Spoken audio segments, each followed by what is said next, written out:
Conversa de Carro.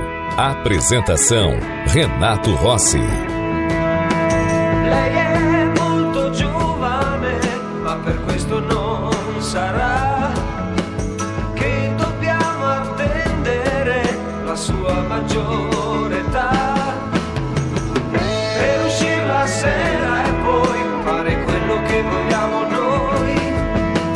Noi perciò ci vediamo su da me il pomeriggio alle 3. Noi perciò ci vediamo su da me il pomeriggio alle 3.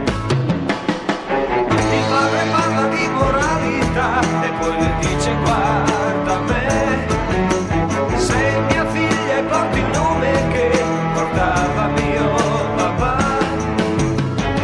lui così la sera la viene a vedere la TV. Noi perciò ci vediamo su da me il pomeriggio alle 3.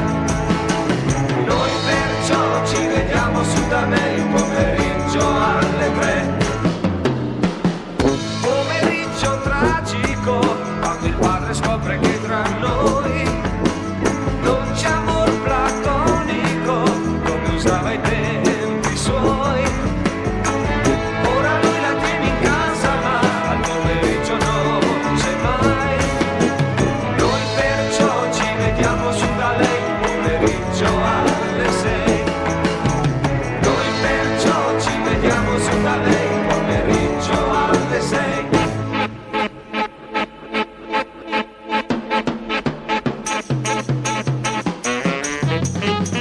Lei è molto giovane, ma per questo non sarà che io debba attendere la sua maggiore età per uscire insieme a lei, fare quello che vogliamo noi.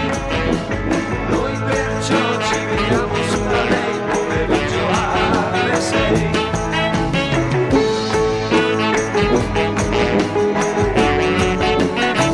Bom dia, prezados amigos da Guaíba, bom dia, prezados amigos da Rede Record em todo o Brasil, também via YouTube, via aqui os canais da Guaíba, uma das rádios de maior potência e maior alcance do Brasil. Nós estamos aí com Conversa de Carro e hoje eu vou ter o prazer de receber no programa Ulisses Bertoldo, estamos via telefone, que é sem dúvida nenhuma, o maior vencedor do rally de velocidade no Brasil. Para vocês terem ideia, o Ulisses Bertoldo, ele tem... Ulisses, eu vou deixar que você mesmo fale, né, seu envolvimento com o rally, fazendo uma ressalva, né? O editor eu não estou entrando na área essa é a área do meu amigo Bernardo Berch, que é um tremendo jornalista que cobre toda essa parte de competição. Eu não cubro competição, mas eu cubro de uma forma correlata, né? Quer dizer, eu mesmo já fiz centenas de testes em autódromos com manejo do automóvel, né? Eu tenho uma impressão que nós temos, assim, pilotos demais no Brasil, mas são pilotos de rua, né? São pessoas que normalmente desafiam os limites dos veículos. Olha os acidentes que nós tivemos recentemente com Porsche, que é um carro absolutamente seguro, desde que bem manejado. Então também a tua presença, Ulisses, no programa como um tremendo campeão de velocidade, é um homem acostumado ao risco também, né? Que levou uma vida, em muitos sentidos, no limite, né? No limite do veículo, no limite da pista, nos teus próprios limites, né? Então, primeiro, fale você mesmo para os nossos ouvintes um pouco do teu currículo, teu envolvimento com a velocidade, tá? Como é que isso nasceu? E você é gaúcho, né, Ulisses? Eu estou falando aqui eu também queria que você falasse a tua localização nesse momento, ok? Agora pode falar, por favor. Bom, olá, ouvintes. Eu sou de Farroupilha, corro de rally de velocidade desde 1990, quando eu comecei no rally de regularidade. Aí logo em seguida eu passei por velocidade, onde eu conquistei muitos títulos, sou 21 vezes campeão brasileiro de rally de velocidade, sou tricampeão sul-americano de rally, e nesse ano estamos liderando o campeonato sul-americano também. É impressionante, né? E você tem também, vamos adentrar, que é muito importante esse apoio de grandes empresas ao automobilismo, né? Inclusive, é lamentável que o Brasil não tenha essas classes júnior, né? Que, como tem na França, onde a Renault já formou grandes pilotos na sua escola de pilotagem, e pilotos que se destacaram mundialmente eram jovens, né? Gente muito jovem que entra na competição, o que significa também a questão de haver um ordenamento, né? Haver uma segurança na prática da velocidade, né? Você é apoiado pela Tramontina, esse teu apoio é importante, Ulisses, para a tua carreira, um apoio de uma grande empresa? Ah, sem dúvida. Hoje o automobilismo é muito caro, muito profissional. Nós já deixamos de ter aquela época do automobilismo raiz, que era muita paixão, né?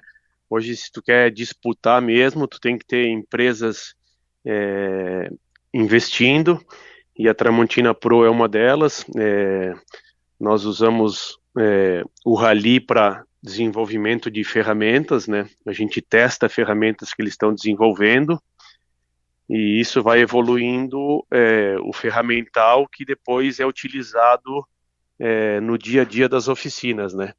Então a Tramontina usa as competições para esse desenvolvimento para depois passar para o mercado. Eu fico meio impressionado com os seus números, né? Com esses 21 vezes campeão brasileiro de rally de velocidade, né? O rally de velocidade, né? Isso não somente no Brasil, mas no mundo. Ele continua, o Campeonato Mundial continua, grandes pilotos ainda participam desse campeonato, como também tem grandes pilotos aqui no Brasil de rally. Você é um exemplo, né? Você acha, em termos de jovens, que me preocupa muito essa questão da alta velocidade praticada aí sem nenhum cuidado, né? Os jovens morrendo muito nesses acidentes de trânsito brutais. O que que a competição ela ensina? O que que a competição ela traz para o ser humano? Quer dizer, se você começou muito cedo, o que que isso trouxe para a tua vida? Está sempre no limite de um automóvel do automóvel de competição. Então, o que acontece no Brasil é que tu estava falando a respeito dos acidentes aí de carros. O pessoal não está acostumado com carros tão potentes assim. Então, o ideal seria eles passarem por um curso numa área fechada, que possa usar todos os limites do carro, né?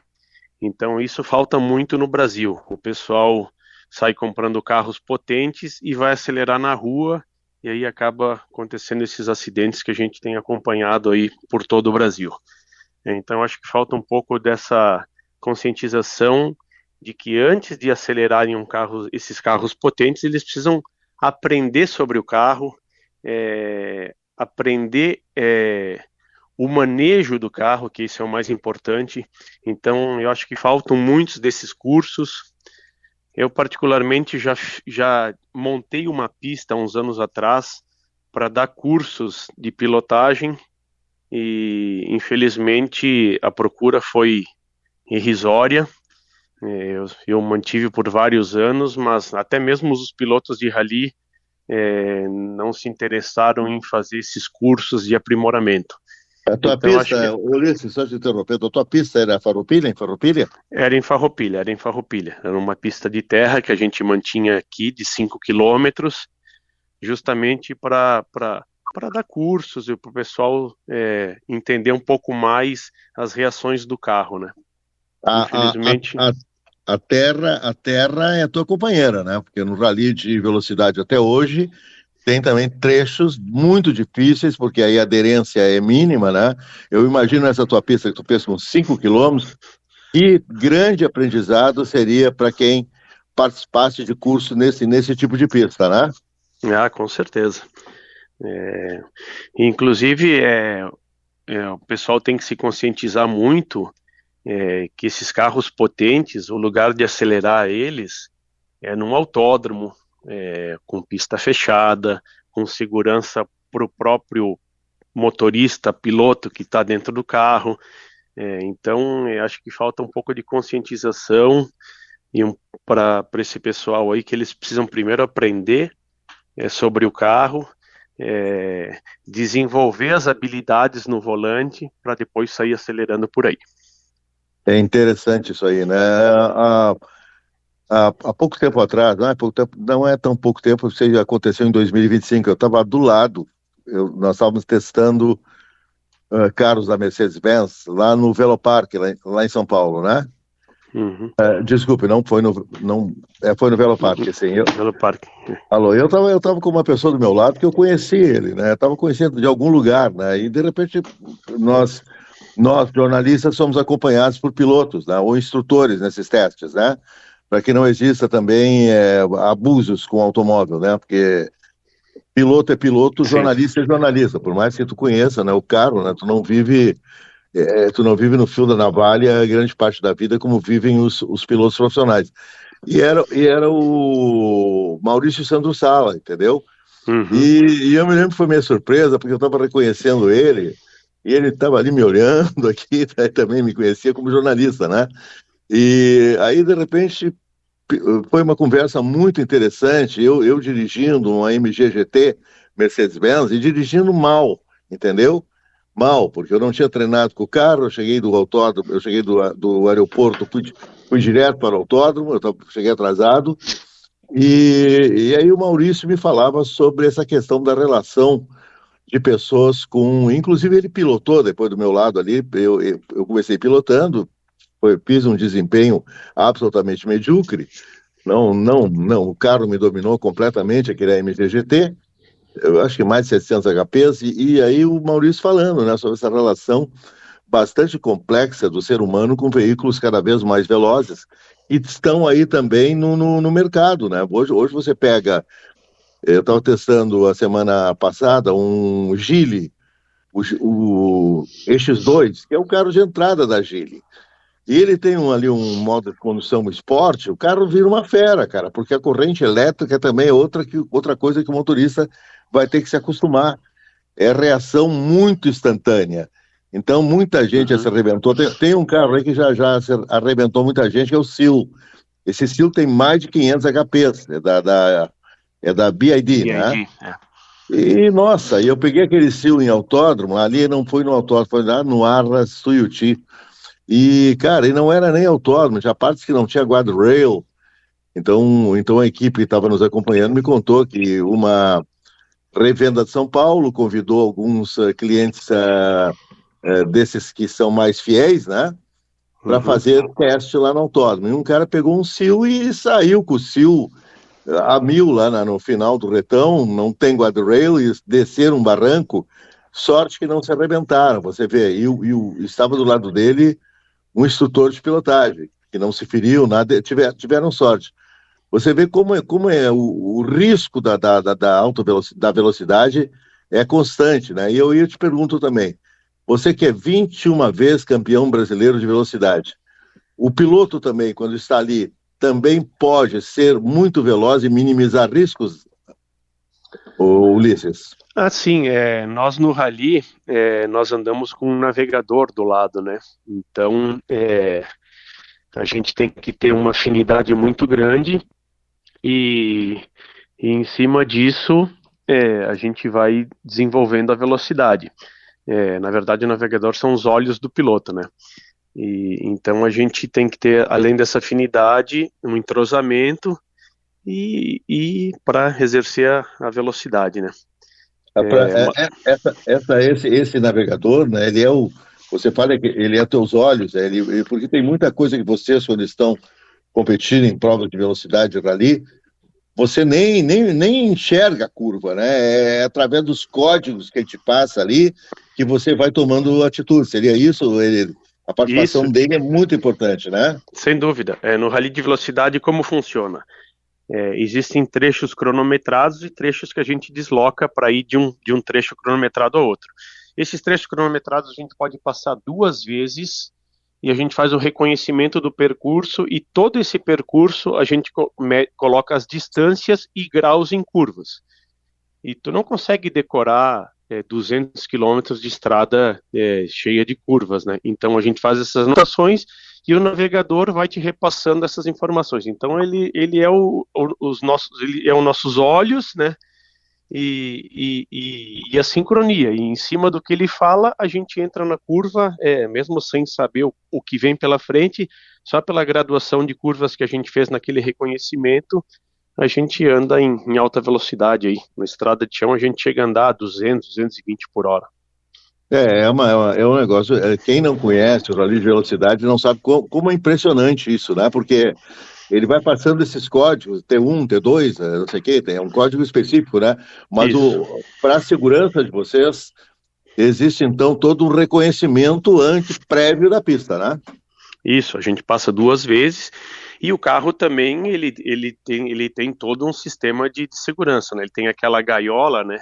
O roll cage, que é chamado, é o Santo Antônio, no Brasil, que é uma estrutura toda metálica, de tubos, né? Caso sofra um acidente, uma escapada de pista, um capotamento, a célula ali de sobrevivência, onde está o piloto e o navegador, não é afetado, né? Então o carro também é bem mais seguro do que um carro de rua, né? E aí o carro de rally, ele tem pneus especiais para rally, rodas mais resistentes, amortecedores especiais para aguentar todo o impacto dos buracos, né?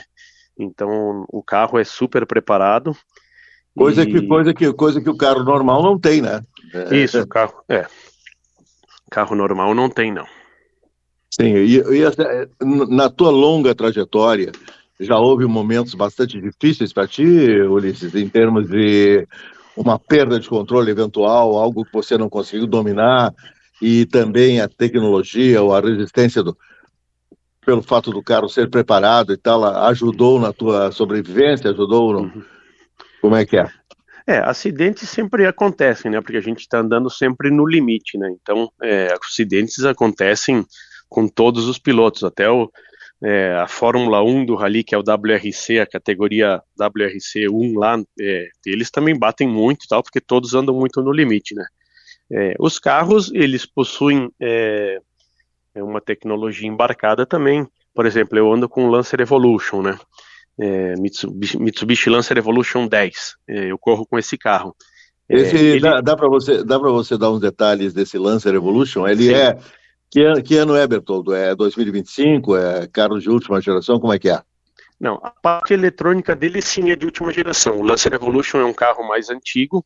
Ele é um carro 4x4. O motor tem 340 HPs. Ele faz de 0 a 100 em 2 segundos e pouco na terra. Ele é muito rápido.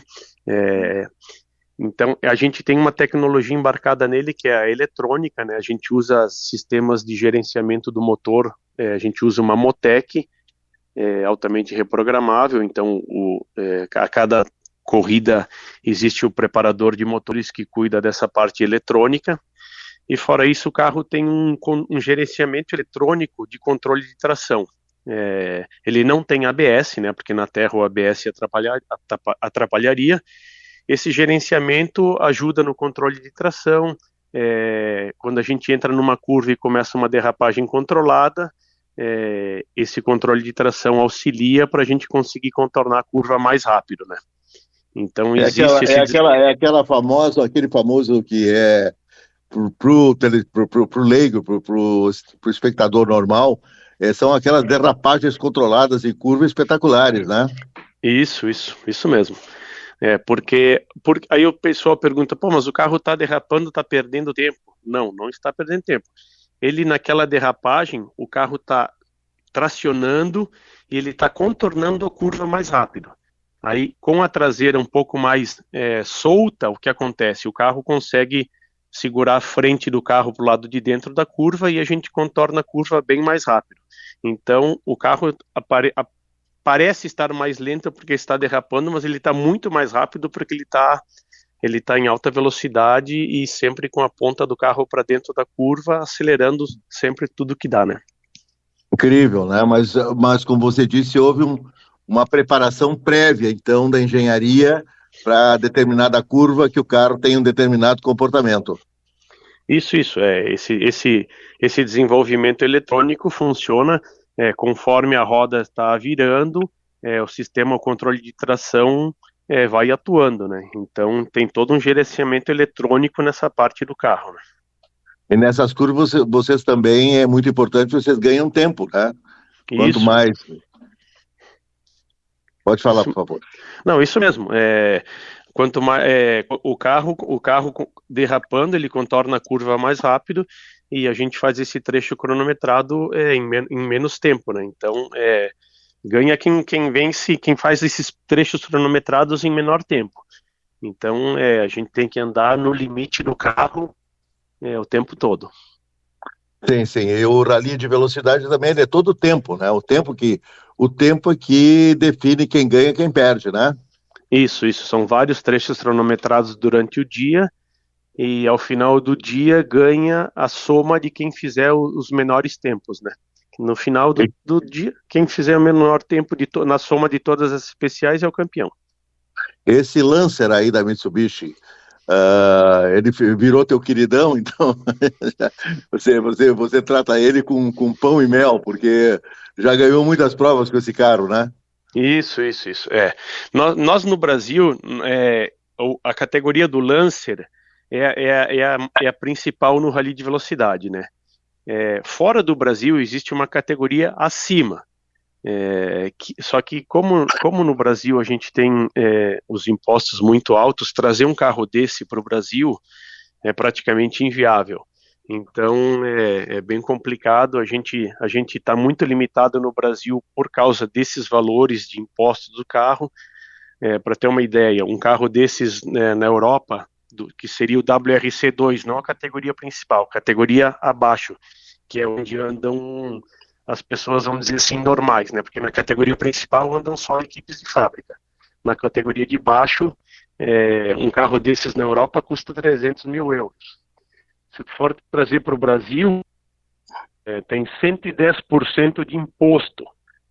Então o carro custaria 660 mil euros. Ou seja, aí a gente multiplica por 6, olha o valor de um carro desse para estar no Brasil. É inviável. Por 36 isso que não milhões, existe um carro então? desse. Seria 36 milhões também? Por isso que não tem um carro desses no Brasil, né? A gente está muito limitado por causa desses impostos aí, então é inviável trazer um carro desses para o Brasil. Eu gostado que o rally de velocidade, por exemplo, também na Europa, os pilotos europeus e todo o desenvolvimento de carro sempre foi muito tradicional isso, né? Porque é uma categoria que tem a atenção de verdadeiras multidões que curtem e que acompanham as provas de rally de velocidade, né?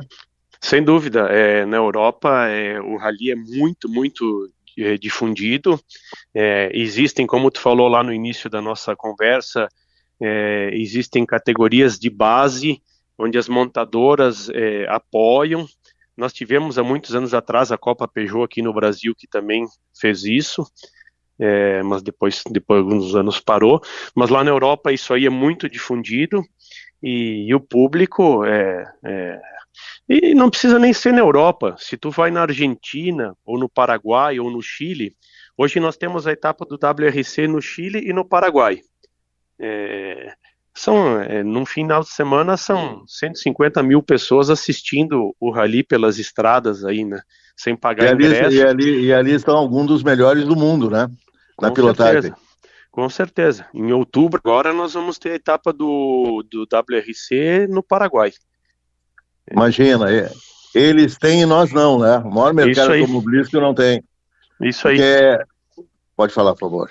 Não, esses carros que eu te falei, que é da categoria WRC2, tem na Argentina, tem no Paraguai, tem no Chile, todos esses países têm, só o Brasil que não tem. Agora queria te fazer uma pergunta não sei se tu acompanhou, eu vi aquela subida de Pikes Peak, que o Sebastian Loeb ganhou pilotando um Peugeot, e na verdade aquela pilotagem dele, eu até queria que você analisasse tecnicamente, aquilo ali parecia sobre-humano, sabe? O jeito que ele pilotava, é impressionante também a frieza que vocês têm, né, no domínio de terrenos difíceis também, porque aquela subida do Pikes Peak, eu não sei se você assistiu, um Peugeot, uma derivação do 206 com 2 motores, né? E você acha que aquilo ali foi muito talento do Sebastian Loeb?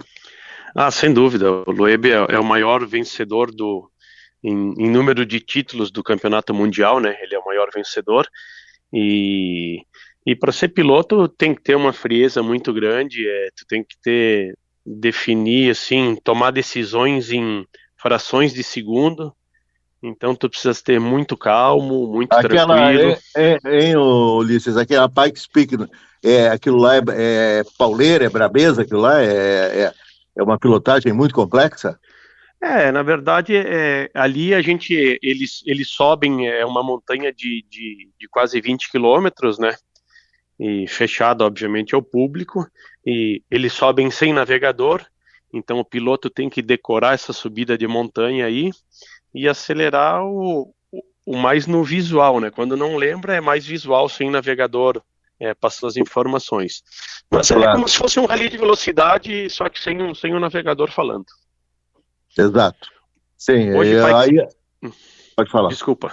Hoje, Pikes Peak, o trecho está todo asfaltado. Antigamente era uma subida de terra, né? Então hoje ela é toda asfaltada, então mudou um pouco a concepção, que antigamente eram os carros de rally super preparados que subiam, né? Hoje sobem Sim. até fórmulas aí no Pikes Peak, sobe caminhão, sobe tudo. Incrível. E você vê que a própria Peugeot na época, né, ela criou publicidade em cima dessa vitória, porque isso também rende muito para as montadoras, né? Essas vitórias no rally e tal repercutem para um amplo público, né? Sem dúvida, sem dúvida. Pessoal, o rally é muito usado para marketing das montadoras na Europa. E aqui no Brasil nós temos também a Mitsubishi, que tem um campeonato só dela, que é a Mitsubishi Cup, onde todos os carros da marca correm também. Isso ajuda a criar um vínculo com a marca, mostra a resistência dos carros e isso acaba resultando em mais vendas, né? A Mitsubishi, na tua opinião, ela não tem uma prevalência no Brasil, mas é uma marca tecnologicamente confiável, Ulisses? Ela é uma marca bastante desenvolvida tecnologicamente? Sem dúvida. Eu sou meio suspeito a falar, porque eu corro de Mitsubishi a vida toda, mas são carros altamente resistentes. Muito do que é usado nos ralis é desenvolvido para depois passar para os carros de rua. Então, isso é um trabalho que várias montadoras fazem e obtêm bastante sucesso com isso. Então, você acha que a Mitsubishi, eu já andei naquele normal de rua, que era o mais veloz, aquele que era vendido no Brasil, né, que tem uma sigla, né, não sei se é WR, alguma coisa assim. Era um carro de tração 4x4, mas um carro muito feroz, muito veloz, né, com aquele aspecto dele mais de sedã, assim, até familiar, mas eu acho que você corre, eu acho, uma derivação desse carro, né?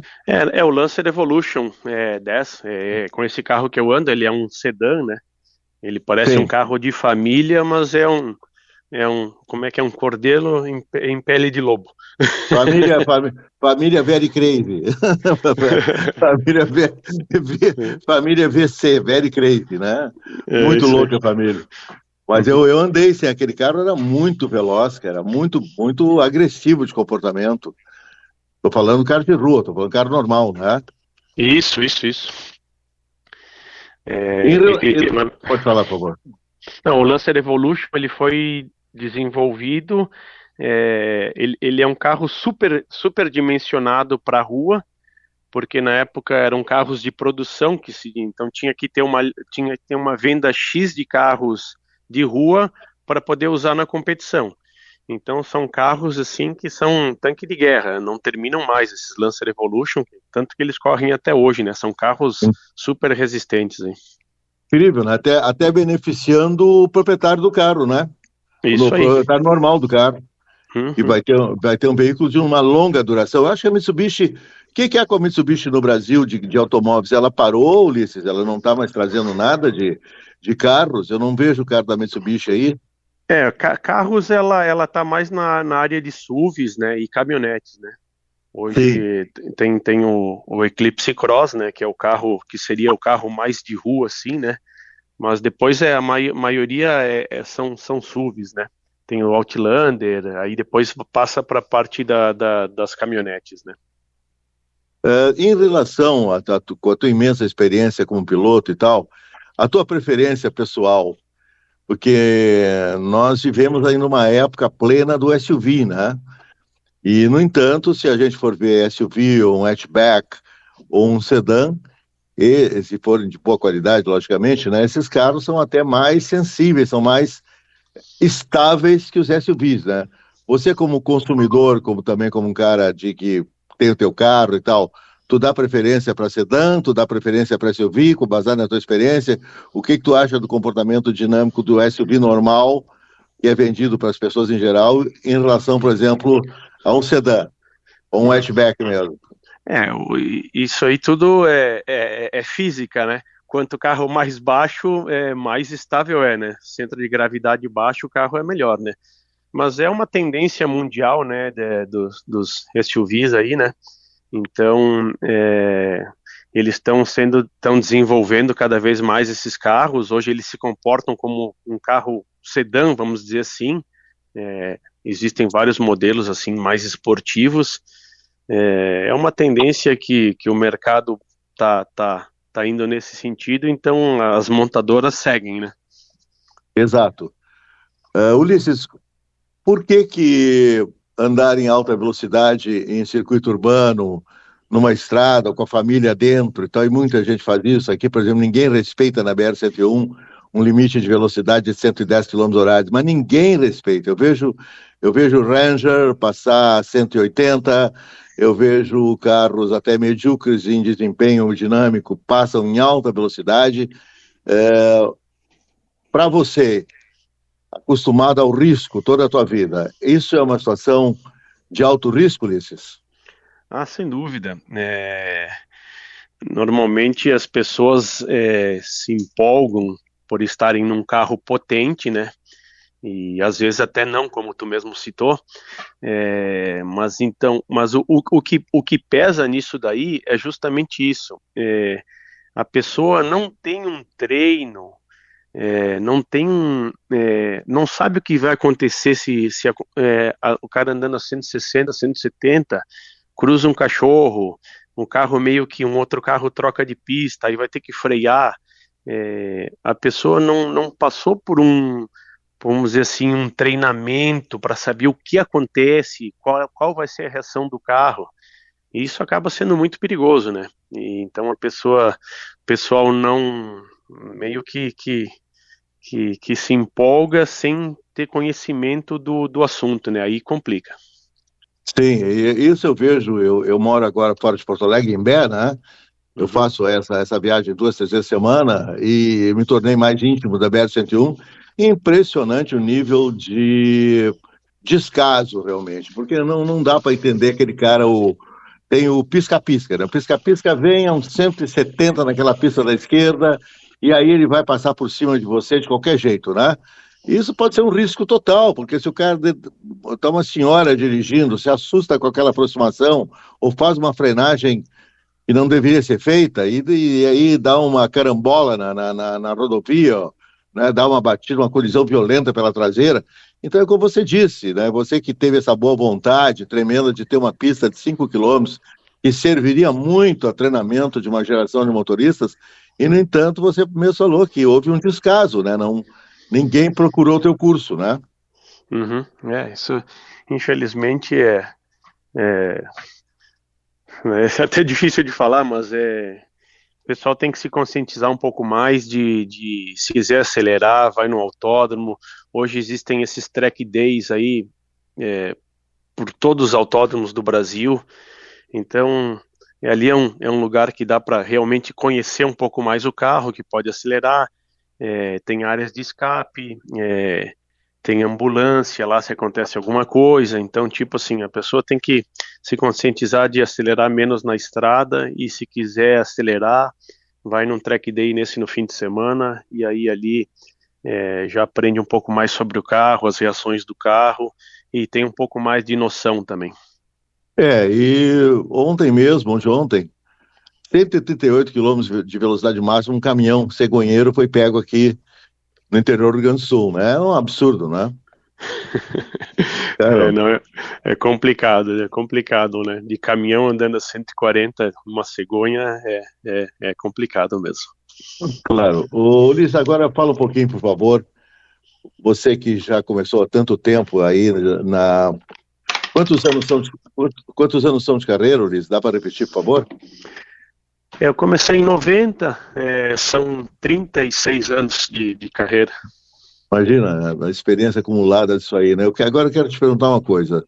Qual é a tua impressão, e também uma pergunta bem objetiva, a velocidade, já existe o campeonato de Fórmula 1 de elétrico. A velocidade será, desculpem, o carro elétrico estará no futuro das competições, ou a competição vai derivar para o carro elétrico, já que também não tem nenhum final para essa potência extraída desses motores elétricos, estão chegando aí a carro de rua de mais de 1000 HPs. Como é que você vê essa nova fase do automobilismo? Então, no Rally também, até o ano passado, os carros do WRC tinham uma unidade geradora elétrica para aumentar a potência. Aí agora, nesse ano de 2026, eles retiraram por causa do alto custo e para ter mais montadoras voltando. A parte elétrica dos carros elétricos não é mais uma tendência, né? É uma realidade. Pessoal que tem um carro elétrico, somente elétrico, hoje o problema é a autonomia, né? Por exemplo, tu não consegue sair, por exemplo, eu daqui do sul e até a praia com um carro 100% elétrico, tem que parar, por exemplo, daqui a Florianópolis não dá para ir, né? Então, eu acho que vai ter, óbvio que eles estão desenvolvendo isso, mas eu acho que a partir do momento que aumentarem essa autonomia de bateria, vai ser cada vez maior aí os elétricos no mercado, né? Não, porque eu fico muito impressionado, né, com esses chineses, que eles não têm nenhuma tradição no mundo da competição, de jeito nenhum, mas ficam batendo recordes e inclusive eclipsando, né, marcas famosíssimas, como a Porsche, por exemplo, porque recentemente aquele carro esportivo da Xiaomi. O cara que comprava um celular, ele não sabia que podia montar e sair por aí com aquele celular, né? Porque de fabricantes de celulares passaram a fabricar carros de alta performance. E o S7, o carro da Xiaomi, bateu o recorde lá em Nürburgring, né? Nürburgring, isso. Será que para o piloto lidar com um carro elétrico, para quem está comandando aquele carro, é muito difícil? É mais complicada a pilotagem, já que não tem uma redução de câmbio, é tudo muito rápido, aquela corrente contínua é um torque brutal. Como é que você, como piloto, você encara isso aí? A parte do elétrico é bem isso, né? Ela te dá a potência imediata, né? Isso para o piloto de competição não vai fazer tanta diferença assim, essa potência imediata. Agora, pro piloto normal, pro motorista normal de rua, na hora que pega um carro desses com alta potência elétrico, é aquilo lá que a gente volta lá no início da nossa conversa, né? Ele precisa ter muda tudo. Ele precisa ter um treinamento, precisa ter um conhecimento das reações do carro. Um cara sem experiência com um carro desses de 1000 cavalos elétrico, a chance de dar um acidente é enorme, né?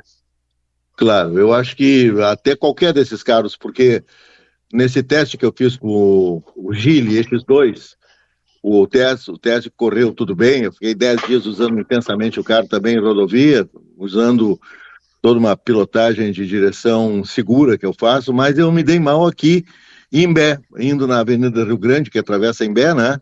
Eles estão em obras ali e deixaram um bloco de cimento meio encoberto por areia ali na margem da pista, entendeu?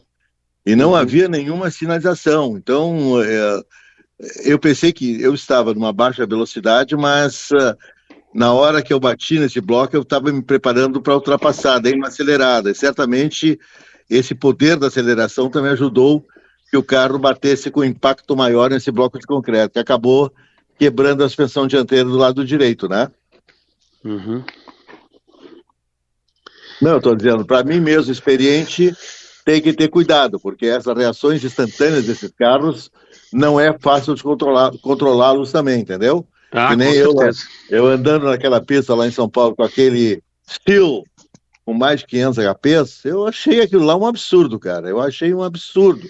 Você tá num carro com aquela potência e é um carro de rua, né? E essa potência que vai, te pega assim instantâneo. Isso aí também exige um cuidado maior, né, Ulisses? Com certeza, com certeza. A pessoa tem que ter um treinamento para ver a reação, né, para sentir o desempenho do carro, para saber o que vai fazer numa situação de emergência, ou até nem emergência, até mesmo para dirigir o carro nessas condições, ele precisa ter um treinamento. É Alô? um fator que vai ter que ser considerado, né? Claro, claro, claro. E você acha que mesmo o teu setor da competição vai ser elétrico em breve? É, eu acho, é, eu acho que vai demorar ainda um bom tempo, tá? Para ser ele totalmente elétrico. Porque na competição vai bater naquele negócio naquele assunto não de desempenho, né, mas de autonomia. Então, hoje, para ti correr com um carro 100% elétrico no rally, não tem como, né, porque a bateria não vai ter autonomia para ti andar o dia inteiro em alta velocidade. Então, eu acho que carros elétricos 100% em competição vai demorar ainda um pouquinho. Porque até para o uso normal já complica, né, Ulisses? Porque num país que não tem uma política de eletromobilidade, você tem que descobrir onde é que tem um posto de recarga, é muito chato, porque você está numa estrada, num posto de combustível, também vai ter muita gente querendo carregar, então é complicado isso aí. Vai ter que desenvolver primeiro uma infraestrutura, né? Com certeza. E agora vamos então dedicar um pouco a participação intensiva aí da Tramontina com você e fale de novo novamente, fale sobre. Eu sei que a Tramontina está desenvolvendo também uma linha de peças ferramental para já manutenção de carros elétricos, né? E na relação com você, por exemplo, o que é importante alguns equipamentos da Tramontina que ajudam você ou que tornam até a pilotagem mais segura? Como é que é? Qual é o envolvimento da empresa nisso? Bom, a Tramontina Pro, ela entrou como parceiro nosso. Nós temos um projeto de lei de incentivo federal, lei de incentivo ao esporte. Então, ela está usando o imposto de renda dela para apoiar a gente e está aproveitando para fazer esse desenvolvimento do ferramental. A parte deles é justamente mais no desenvolvimento de ferramentas para depois uso em mecânica, né, em oficinas, no dia a dia de ferramentas, né. No desempenho do carro, ela não participa, mas participa no ferramental para a gente revisar os carros, fazer a manutenção nos carros. É nessa parte que a gente ajuda no desenvolvimento desse ferramental para a Tramontina Pro. Já tem algum ferramental que facilita essa revisão? Alguma coisa assim? A gente vai testando ferramentas, torquímetros, soquetes. A gente, como no rally, a gente tem uns apoios mecânicos muito curtos, nós precisamos usar um ferramental que seja prático, né? Porque a gente tem, normalmente no rally, a gente tem apoios de 20 minutos, 30 minutos, então nesse tempo a gente tem que praticamente dar uma revisão geral no carro, com 3, 4 mecânicos em volta do carro. Então a gente usa, também testa bastante ferramental resistência de materiais, né? Porque como a gente usa meio em condições mais extremas, a gente usa toda essa competição para desenvolvimento do material. Sim. E também, como eu disse, também determinadas ferramentas podem facilitar também naquele momento ali das paradas, né? Dos PCs, pode ajudar a ganhar tempo, né? Com certeza. Essa é a ideia, de criar ferramentas práticas, rápidas e com alta resistência. E isso a gente está auxiliando justamente nesse desenvolvimento aí com a Tramontina Pro. Quais são os planos, só para encerrar, quais são os planos para 2026? Bom, esse ano a gente está no Campeonato Sul-Americano, temos ainda 2 etapas, uma que seria na Bolívia, mas por causa dos problemas políticos lá, eles transferiram a etapa da Bolívia para o Paraguai, então nós vamos ter mais uma etapa no Paraguai e depois uma no Uruguai. Esses são os planos ainda pro ano, e eu, fora isso, eu tenho a minha equipe própria, né? Que eu faço manutenção para outros pilotos e tenho carro para alugar para o Campeonato Gaúcho, Brasileiro e Sul-Americano. Então, esse é meu dia a dia aí, é 100% focado nos carros de rally. A tua vida é rally então, né, Ulisses? Transformou tua vida, direcionou tua vida para o rally, né? Muitos anos já nisso, sempre fazendo isso. Eu queria fazer a última pergunta. Esse Campeonato Sul-Americano que você está se referindo, entram ali grandes pilotos e carros também extremamente competitivos, como é que é? Está num bom nível essa competição? O Campeonato Sul-Americano é muito forte, então tem pilotos de toda a América do Sul. Hoje os pilotos principais são os pilotos paraguaios, argentinos e chilenos, né? Esses são os que estão em mais alto nível, porque eles estão com carros de nível mundial e também estão sempre disputando etapas de campeonato mundial. Então eles hoje estão alguns passos bem na nossa frente, mas a gente tem que correr atrás. Infelizmente o Brasil é um país continental que o rally é tão pouco difundido. Exatamente. E a gente vê países como Paraguai, Argentina, até mesmo Bolívia, Uruguai, todos esses países têm grids maiores que o grid do Campeonato Brasileiro, por exemplo, nos campeonatos regionais deles, né? Claro. Então o rally é bem pouco difundido no Brasil. Talvez eu tenho uma teoria, justamente porque no Brasil nós temos muito autódromos, né? Então o pessoal, quando fala em competição, vai direto para o asfalto. E fora daqui é mais difícil ter autódromos como os que nós temos no Brasil, e aí o pessoal já parte mais para o rally. Claro. A topografia deles ajuda, né? Tem isso também, aí, né? Uhum. Tá. Ulisses, muito obrigado pela tua paciência, Ulisses, tá? Eu estava evitando entrar na competição direto, né? Mas você foi muito objetivo, muito franco, muito até colaborativo nessa entrevista, né? Agradeço muito a sua participação, desejo para você uma boa sorte aí na temporada 2026, eu acho que algumas informações suas e dicas suas também foram importantes até no quesito segurança de trânsito. Muito obrigado por tudo. Eu que agradeço e estou sempre à disposição. Quero andar do teu lado no rally, eu fora e tu dentro do carro. Não. Vamos tentar marcar. Claro.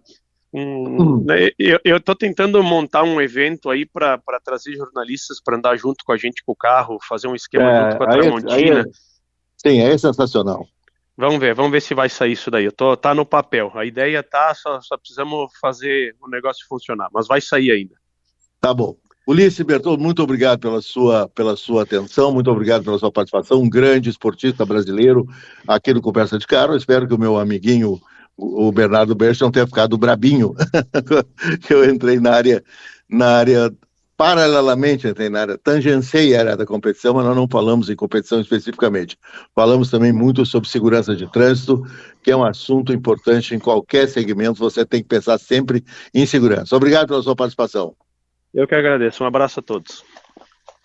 Amigos de Conversa de Carro, tivemos aí um dos maiores pilotos de rally da América Latina, Ulisses Bertoldo, é uma lenda no rally.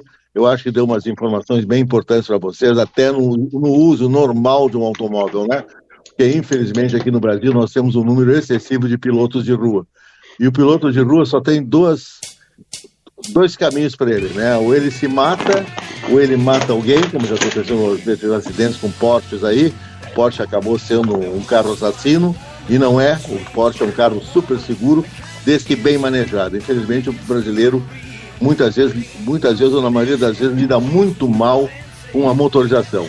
Até o próximo sábado, 10 horas da manhã, nessa grande Guaíba, grande Grupo Record. Conto com vocês.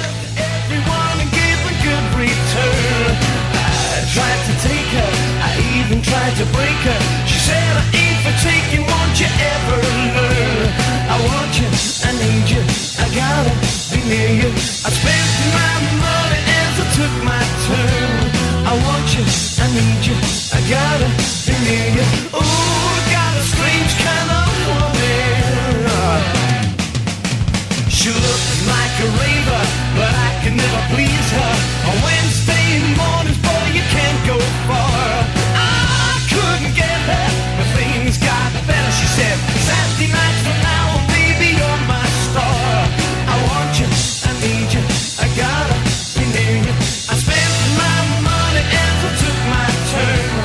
I want you, I need you, I gotta be near you. Ooh, got a strange kind of woman.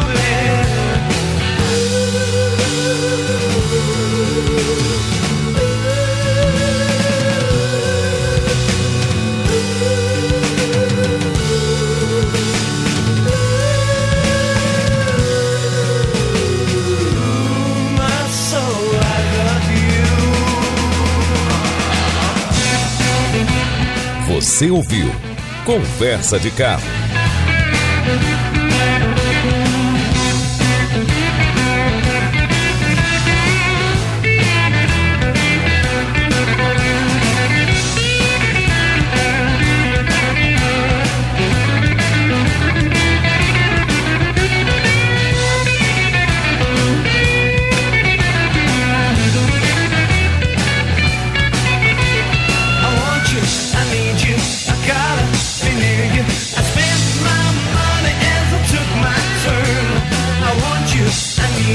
I got